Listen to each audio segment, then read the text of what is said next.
En mi oficina, la luz fluorescente baña de celeste unas superficies color flan y la calefacción nos pone a todos un poco rosados. Algunas veces sale de las alfombras un olor a pis seco.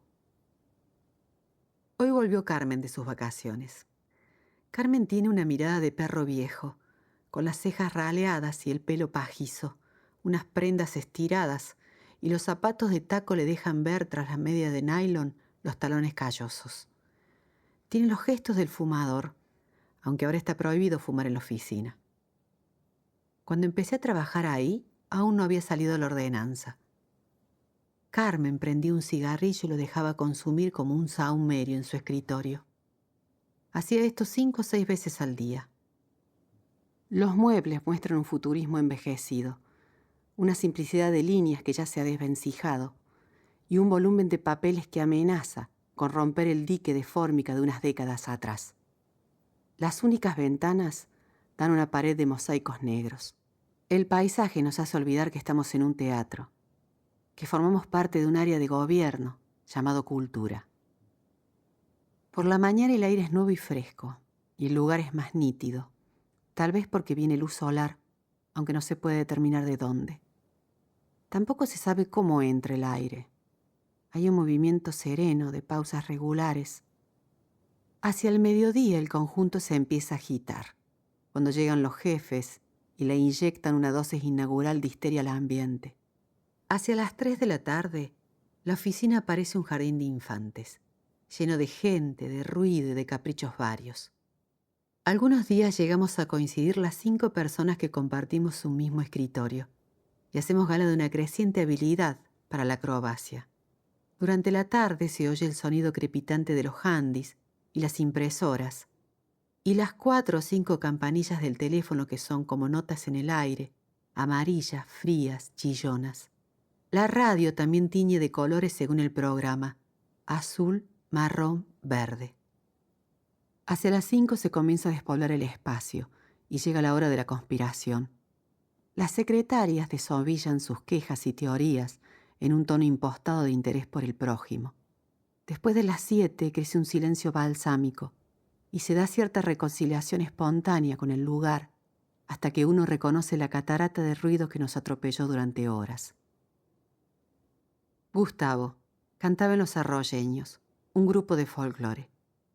Cada fin de semana se va al campo. Su atuendo del más puro corte oficinesco lleva un detalle telúrico que lo corta en dos: un cinto de cuero trenzado crudo. Tiene unos rulitos pegados al cráneo y las venas a flor de piel, sobre todo desde que tuvo una hemorragia en la nariz. A la vuelta del accidente tenía un tono nasal impresionante que le duró por unos meses. El episodio produjo en el ambiente una sensación de fragilidad y autoexamen. Los demás empleados pensaron que se podía morir, él que es como un padre, o ellos que tienen la misma edad. Ana vive en el Tigre y viene en tren. Es una muñeca articulada, con un cuerpito de proporciones pequeñas y equilibradas. El pelo peinado con brushing, y cada detalle del vestuario está calculado y combinado. No del todo la moda, pero sí impecable. Antes de las 4 de la tarde, cuando cambia de oficina, pasa por el baño y se refuerza la pintura y el perfume, como para empezar de nuevo. No sé si hace media jornada en cada lado o son horas extras. Tal vez, a pesar de sus quejas, no quiere volver a su casa temprano.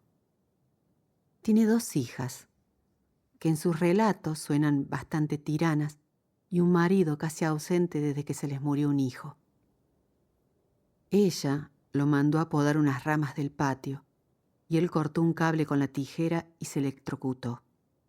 Murió al instante, y cuando la policía llegó se la llevaron a ella. Me lo contó Alicia C. Apenas llegué, como previniéndome de ese pasado innombrable. Dijo que ella conocía al chico desde que nació. Era un pibe bárbaro, que le gustaba tocar la guitarra, el primer hijo de Ana, que trabaja ahí desde hace 25 años. Este verano alquilaron una casita en el mar con unos amigos. A la vuelta ella decía una y otra vez: fue justo lo que necesitaba. Me la imagino pasando la mano por el agua o con los brazos cruzados, con la mallita y la visera. Da la impresión de que esté donde esté, ella es una célula autosuficiente, con una conciencia exacta del eje de su cuerpo y del gasto energético adecuado. Alicia, viuda varias veces, vive sola en un departamento en Retiro y se vuelve en taxi a las 8 menos 10. Ay del que la haga demorar en el cierre de la oficina. Menuda guerra le espera. Tiene una voz arrabalera de fumadora y el pelo negro y tirante, las cejas negras, la piel color café, como una bailarina de flamenco. Tiene un hijo del que habla mucho y otro que está casado con una mujer que es un tesoro, que espera que nunca se vayan a separar porque ella, a su nuera, la quiere.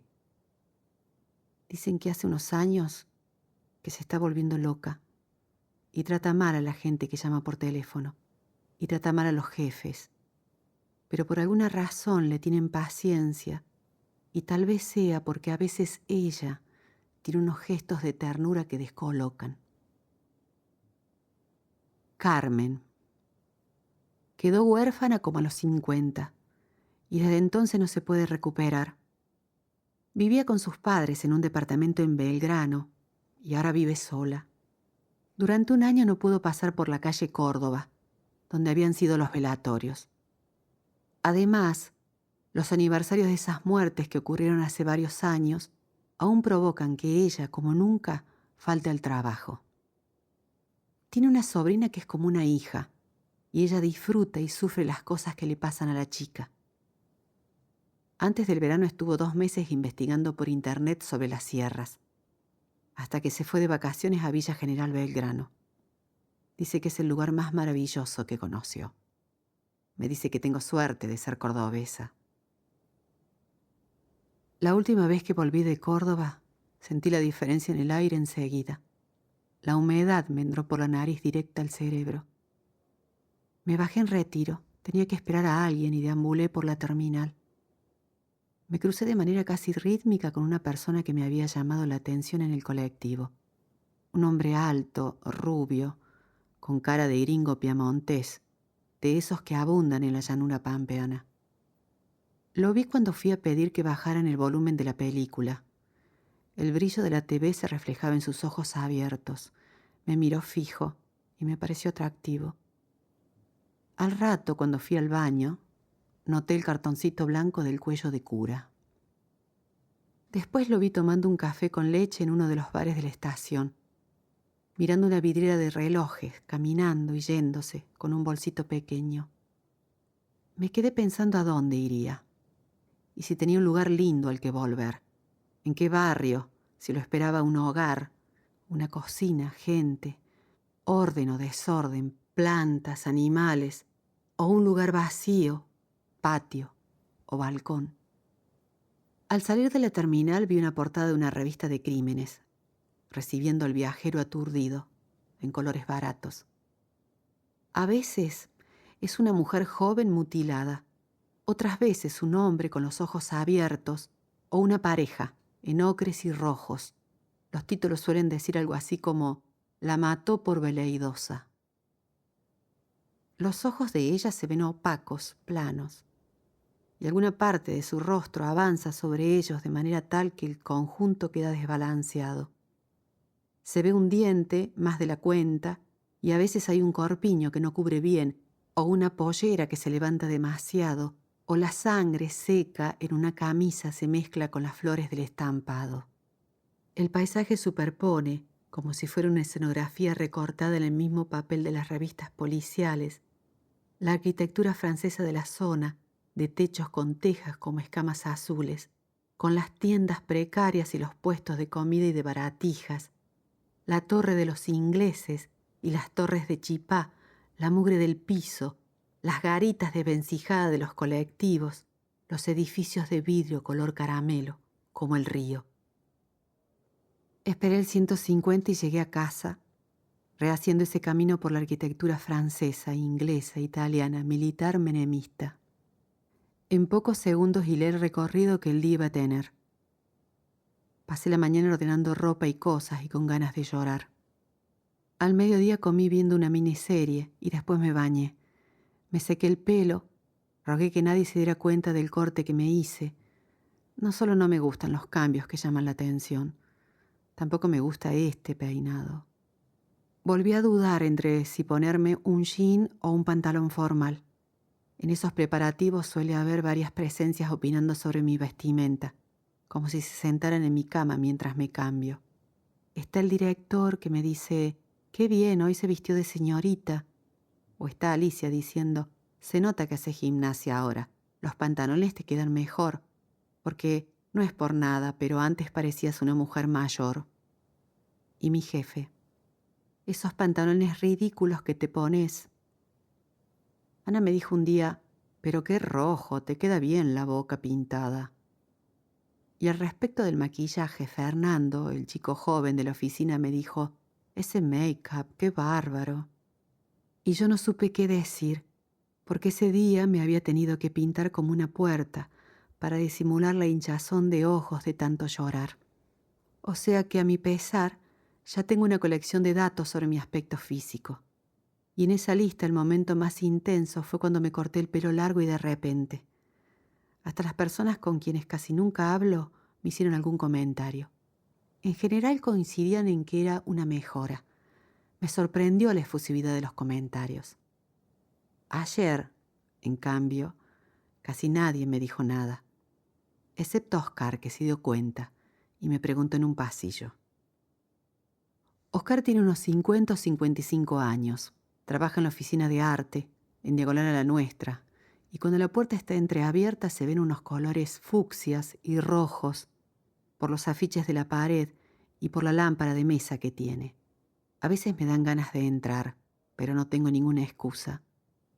Al principio me pareció un poco antipático, con sus anteojos pasados de moda, la expresión seria y reconcentrada, los modos cortantes. Pero entonces me empecé a sorprender de algunas actitudes suyas delicadas. Una vez, a poco tiempo de haber entrado, fui a pedirle que reimprimieran unos certificados que tenían mal los nombres, y me vio un poco avergonzada.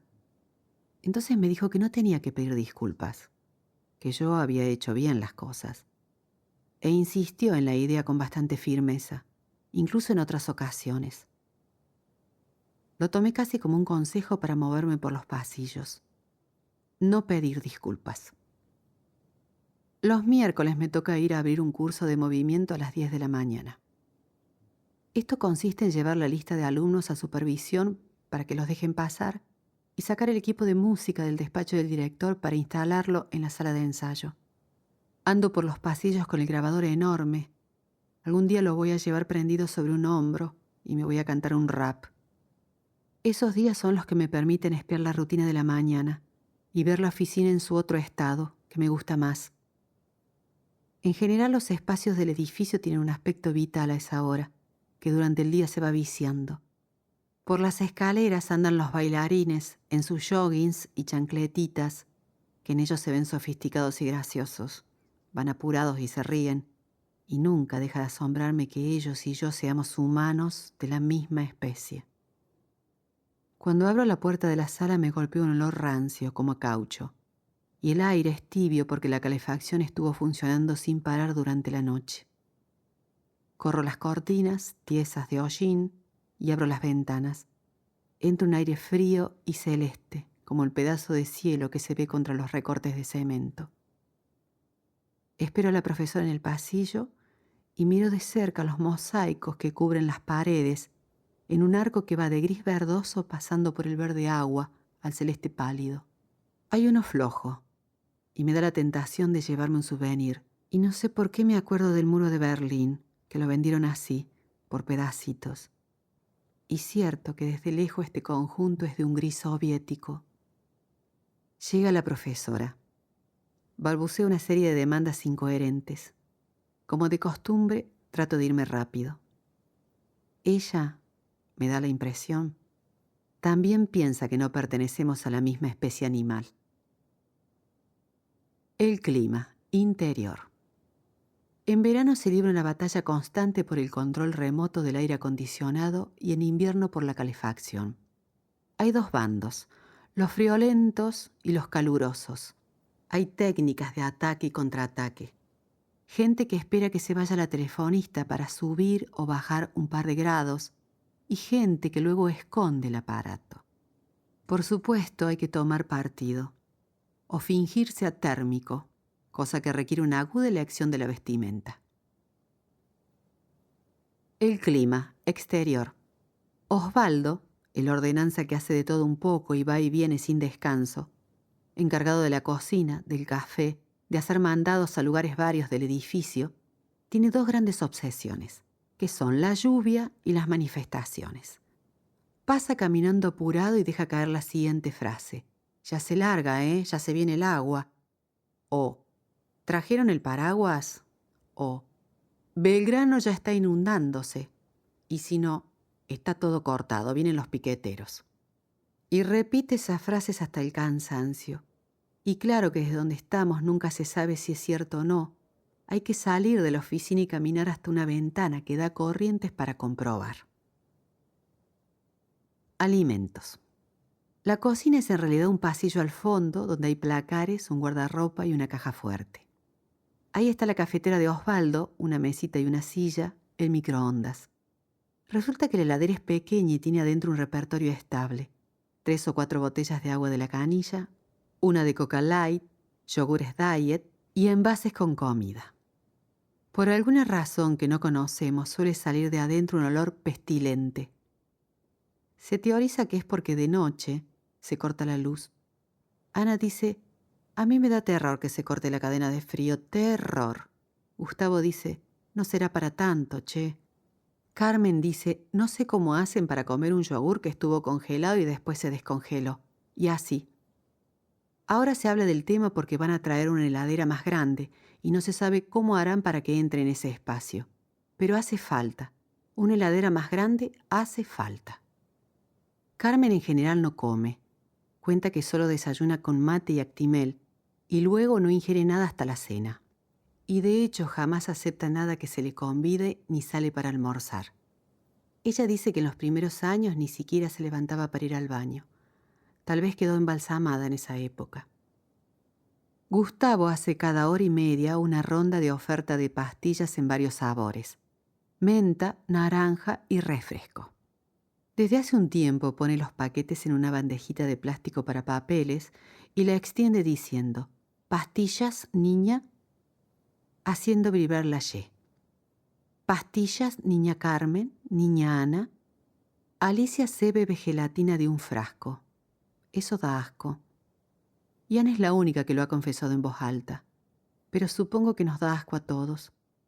Así como su hábito de aclararse el catarro. Tiene otra costumbre. Se pone nerviosa si alguien la ve comer en la cocina. Por eso es una regla tácita no entrar cuando ella está almorzando. Alicia 2 come en su escritorio, de cara a la puerta, pero tapa el plato con carpetas y cosas que dispone al frente. Abunda la milanesa de soja, ensaladas de arroz con atún, con chauchas, en fin, menú es para Tupperware. Transporte. La Kangoo y la Rodeo. 2 vehículos que van y vienen desde el depósito de la calle Gregoria Pérez, llevando y trayendo utilería, muebles y personas. Carmen siente un especial placer al pronunciar la palabra Kangoo, Kangoo. «Gentile, ¿tiene la Kangoo estacionada ya?» «Sí, Carmencita, ya llegué», le contesta con voz frita por el handy. Es curioso que el volumen del handy sea tan alto y el teléfono que usa Carmen sea casi inaudible. A veces me presta su inalámbrico, si las demás líneas están ocupadas, y me cuesta oír la voz del otro lado. No entiendo cómo trabaja su oído. Olores. Valeria de la mañana se compró un hornito que se enchufa y lo llena de unos aceites y ceras perfumadas. Y a veces se lo olvida prendido. Luego a la tarde hay algo dulce, exagerado en el aire. Los martes siguientes a la desinfección, es decir, una vez al mes, hay olor a Gamexan en el aire, como si hubiera quedado algo húmedo del día anterior. A mí no me disgusta porque en Córdoba, sobre todo en primavera, el agua corriente tiene ese sabor, que viene de una alga inocua, pero cuya formación molecular es casi igual a la de Gamexan. Eso me explicaron. Ese aire, en vez de alarmarme, me reconforta. Por otra parte, la gente de prensa tiene rituales de purificación diarios y semanales, con inciensos y yuyos que queman, y el humito llega a todos lados, lo cual es la prueba de que todos los espacios están conectados. Una vez leí que el olor es corpóreo, que lo que llega a nuestra nariz son partículas microscópicas de la materia misma. Quiere decir que una parte del cuerpo o del objeto entra en nosotros. ¿Habré entendido mal? Vida doméstica. Ayer vino una señora que trabaja en prensa. No sé su nombre, pero en el transcurso de la charla con Annie y Carmen, la identifiqué como una de las portadoras de historias trágicas en el teatro. Su marido, al tercer accidente de auto, se mató. Una maldición, se decía, una desgracia tras de otra. La mujer tiene una cara enérgica, de rasgos redondos pero definidos, donde se empotran dos ojos negros, planos. Tiene unas piernas cortas y finas que viste con cancanes estampados y unos suntuosos tacos a aguja, tal vez festejando haberlas recuperado tras uno de esos accidentes. Detallaba la convivencia con su nueva sirvienta, una chica paraguaya de 22 años, que limpia, cocina y le cuida a los hijos. Por suerte no tenemos que vernos. Ella está en su cuarto y a la noche no cena con nosotros. Porque no es cuestión. El día que le invité a comer se sentó bien en el centro.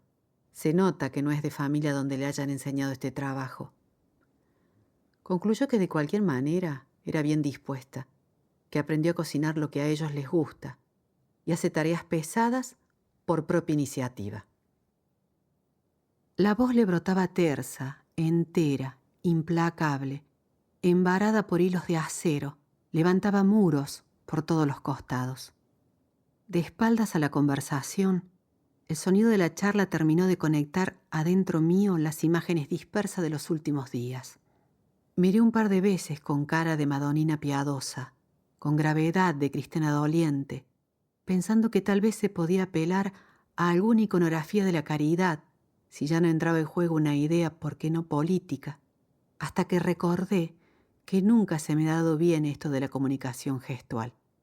Seguí tipeando, hasta que las voces se fueron disipando, como una tormenta que se aleja. El primer encuentro perturbador fue con Diego Peretti, en los pasillos del cuarto piso.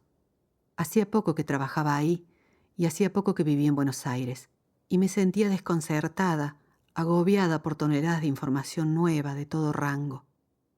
Cuando lo vi, me asombró su piel luminosa y su nariz, que de cerca lucía más pequeña que en la tele. Y me sorprendió la vestimenta, tan de muchacho de colegio yanqui, los vaqueros, la campera con pretina ajustada, un cuerpo de rugby flaco con cabeza de gran antiguo. Cuando volví a mi oficina y lo conté tan excitada, algunos me miraron con algo de sorna, condescendientes con mi fascinación de recién llegada. Una vez vi cómo una de las señoras de mayordomía le declaraba todo su fanatismo a Mirta Busnelli. Cuando quedamos solas en el ascensor le dije, a mí también me gusta su trabajo. Me miró sonriendo. Noté que los ojos tenían un desvío extraño. Quizás las cirugías le cambiaron algo de lugar. Y me preguntó, ¿viste el programa? Y yo tartamudeando le dije que no, que se lo decía en general. Por suerte ahí también se abrió la puerta del ascensor y me bajé. Supuse que se refería a un programa nuevo sobre una familia marciana que no he visto. Otra vez me tomé el ascensor y estaba China Zorrilla, que iba charlando con una amiga y le decía, ¿empezarán puntuales estos? Mira que nunca son de lo más sharp. Los brazos cruzados atrás, la cabeza adelantada del cuerpo, los ojos cansados. Lucía viejísima y tenía unos pequeños cruces musculares disonando bajo la piel de los cachetes. Esta vez solo saludé al bajarme y pensé que tenía que contárselo a mi mamá y a mi abuela. Ahora se van acercando los días en que tengo que hablar más tiempo por teléfono. Entonces la rutina se empieza a agujerear con las escenas que me llegan a través del auricular. Ahí sucede un cruce de espacios entre mi oficina y lo que imagino. Televisión, familia, cocinas de azulejos, mascotas, alguien habla o pelea, Alguien camina, alguien cruza un patio o pega un grito. Música. Y por delante de esos universos se recorta un mundo en sí mismo. La voz, que a veces quiere charlar algo más de la cuenta o irse. Su manera de preguntar me lleva a repetir unos circuitos de palabras que fluyen o se encaracolan. A veces son todas nuevas y a veces están gastadas y me raspan la garganta. Con los días la postura del cuerpo empieza a modificarse, porque la primera semana estoy derechita junto al teléfono y después me empiezo a derretir. Si estuviera sola en la oficina, haría piruetas. Me acostaría en la alfombra. Probaría los flujos de sangre en varias direcciones y me hamacaría en la silla giratoria mientras escucho. Hace unos días entré al baño y me encontré con Ana entre dos turnos. Sobre la cornisa de mármol que hay bajo el espejo grande, en el verde acuático de los azulejos, su botiquín se desplegaba como una flora marina. Pinturas, cajitas, polvos y perfumes. Ana se envainaba las pestañas con un rímel pedregoso. Era una escena tan íntima que salí rápido, mirando bajo. A pesar de sus esfuerzos, la veo más agrietada y canosa. Algo hay que se está envejeciendo en el conjunto. No es alarmante en sí mismo, sino en contraste con sus deseos de control. Que el tiempo le pase a ella es una derrota para todos. Me tranquilizó pensar que esas estrellas que nos cruzamos en los ascensores o que vemos por la tele ya prestan el cuerpo para la experimentación médica. Y esto nos traerá grandes novedades filosóficas. Especialistas les tallan las superficies y nosotros podemos ir viendo cómo evolucionan desde el sillón de nuestro living. Si siguen así, en unos años habrá remedio para las caídas y cambios de carne. La próxima vez que me encuentre con Ana en el baño, se lo voy a comentar. Osvaldo anuncia lluvia, y el pronóstico ilumina el anochecer como el fogonazo de un rayo. Vuelvo a casa, y la lluvia golpea el techo de plástico vecino. El ruido borra la ciudad. Podría estar en un lugar remoto o despoblado. Sería igual. Me arrebujo en el sillón. Asomo solo la nariz por fuera de la frazada que parece una cadena montañosa. Miro las paredes, los objetos. Ellos me miran a mí. Soy una más en el conjunto de cosas cantarinas. Estar dentro es más descansado que querer permanecer fuera de las cosas, para mirar el conjunto como un mundito que se tiene entre las manos. Algunos días me asomo por el ventanal del teatro que da a Corrientes. Veo los edificios de enfrente con sus vidrios gélidos y dentro las oficinas y las habitaciones son cajas. Todo se ve pequeño y se hace maqueta. Las luces, los muebles, las montañas de papeles, las computadoras, las personas. King Kong abollaría con sus manos estas arquitecturas minúsculas. Los materiales quebrándose harían unos crujidos sutiles. Los gritos serían inaudibles para él, porque también hay una escala en el sonido. No creo que King Kong quisiera hacer una excepción conmigo. Yo iría en esta escala, la de la oficina, la del espacio atiborrado. Estaría de este lado.